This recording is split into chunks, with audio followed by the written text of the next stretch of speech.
그 해당 층의 전원을 그 어떤 잡담 시설을 아예 그냥 꺼버린 겁니다. 전원을 내려버린 겁니다. 노후화의 잦은 오작동으로 탐지 설비를 꺼놓은 게 화근이었습니다. 이번엔 앞서 나온 부산 화재 현장을 찾았습니다. 소방 설비는 새 것으로 교체가 되어 있었습니다. 전에 있는 수신반은 그 고장난 상태로 방치되어 있었고, 그리고 여기 이제 주경종, 지구경종이 있는데 요거를 눌러놓으면 화재가 발생해도 경종이 안 울립니다. 그러니까 화재를 인지를 할 수 없죠. 거주민들이. 서울 마포 아파트 화재처럼 당시엔 화재 감지기가 신호를 보내도 벨이 울리지 않도록 되어 있었다는 겁니다. 이게 오작동이 많이 나거든요. 이제 비가 오고 이러면은 감지기가 오작동을 하면은 벨이 울린다고 해요. 이제 뭐 영업 장소이기 때문에 전체적으로 벨이 울리니까 아마. 이렇게 비상벨을 꺼놓는 경우가 많은지 근처 건물의 소방 시설을 확인해 보기로 했습니다. 많은 사람이 살고 있는 고시원. 비상벨은 꺼져 있었습니다. 에어컨이 며칠 전에 고장 나가지고 봐라, 주경종, 지구경종 다 잡아놨네 지금. 지금 고치러 올 거예요. 물이 새가지고 새벽에 울려가지고 난리 나가지고요. 저희 총무가 또 밤에 새벽에. 설비가 노후화된 것이든 오작동이 자주 일어나 꺼놓은 것이든 소방시설이 작동하지 않는 원인은 기본적으로 관리 감독의 문제로 보였습니다. 하지만 단지 그뿐인 걸까요? 취재진은 다른 화재 현장에서 뭔가 다른 이유가 있다는 이야기를 들을 수 있었습니다. 지난 1월 경기도 용인의 한 아파트. 지하주차장에서 검은 연기가 솟아나옵니다.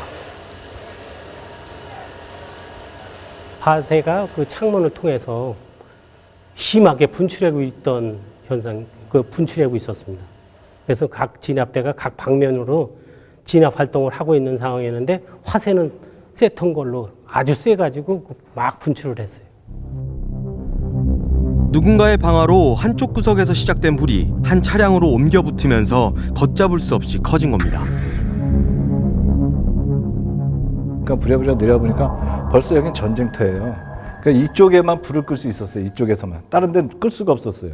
그러니까 소방서분들이 여기서 있는데 뭐 뻥뻥 소리가 나고 그때부터 차가 터지기 시작한 거죠. 당시 차량 수십 대가 전부 혹은 일부 타는 등 피해를 입었습니다. 하지만 차량이 다 탈 때까지도 비상벨이나 스프링클러 같은 소방시설은 전혀 작동하지 않았다고 합니다. 비상벨도 안 울렸고 스프링클러도 안 터졌고, 그러니까 주민들이 제일 지금 화내는 부분이 그 부분이에요. 아파트에서 가입되어 있는 보험에서 일부 약간의 뭐 청소비 한 10몇만 원씩 받은 걸로 끝났지만 실상 차량 50대가 전소해서 자차 보험을 들지 않은 약 한 20, 30여 세대는 차를 폐차할 돈도 없어가지고 그냥 자기 재산 손해난 걸로 그냥 끝나는 그런 부분들이죠. 주민들이 원망하는 것처럼 스프링클러가 작동됐다면 초기의 진화가 가능했을까? 스프링클러가 화재에 어떤 영향을 미치는지 알아봤습니다. 이 천장에 보시면은 스프링클러 헤드가 이제 2개가 설치되어 있는데 여기서 이제 화재를 일으켜가지고 이 스프링클러 헤드가 작동하는 경우와 작동하지 않는 경우를 서로 비교 분석하는 실험입니다. 화재가 일어났다고 가정하고 거실에 놓인 방석에 불을 붙였습니다.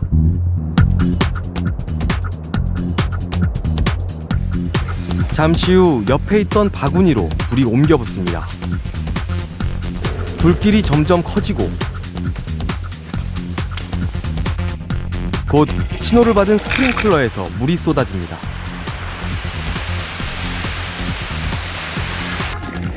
다른 가구나 옆에 있던 마네킹에도 전혀 불이 옮겨지지 않았습니다. 이번엔 스프링클러가 작동하지 않는 상황. 예상했던 것처럼 불이 방 전체로 옮겨붙기 시작합니다. 불의 온도가 금세 600~700도를 넘어서고 불길이 무섭게 치솟습니다. 이번엔 초기 진압용 설비인 스프링클러를 강한 화염 속에서 작동시켜봤습니다. 강한 화재도 한순간에 수그러들었습니다. 여기에 사람이 있더라도 미처 피난하지 못한 사람이 있다 할지라도 그만큼 피난 시간을 벌 수가 있게 되는 거고